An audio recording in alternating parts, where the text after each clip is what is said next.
એક ભાઈ આ ઘડિયાળ લાવ્યા છે અને જો અહીંયા ચેક કર્યું, આપણે પટ્ટામાંય ચેક કર્યું અને આ બ્લેક નિશાન કર્યું ને ત્યાં 18 કેરેટ લખેલું છે, પણ આખી ઘડિયાળ ખોટી છે.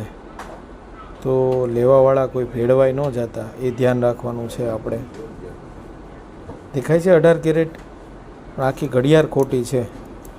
તો જે કાંઈ બી હોય, કંપનીનું જે હોય તે આપણે કોઈ લેવા દેવા નથી, પણ લેનાર વ્યક્તિ કોઈ ભેળવાઈ ન જાય એ વસ્તુ છે કે ખાલી સ્ટેમ્પ જોઈને આપણે પૈસા આપી દઈએ, પથ્થરમાં ઘસીને પૈસા આપી દઈએ, તો એ નથી કરવાનું.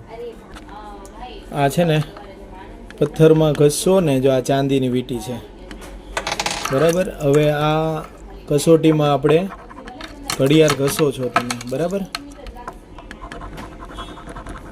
વચ્ચેના ભાગમાં આપણે ઘડિયાળનો પીસ ઘસીએ છીએ.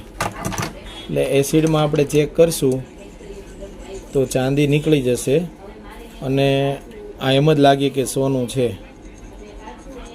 તો લેનાર વ્યક્તિએ ખાસ વિચાર કરીને લેવાનું છે, ખાલી આવી રીતે ઘસીને લઈ નથી લેવાનું, નહીંતર નુકસાની તમારે 100% જશે.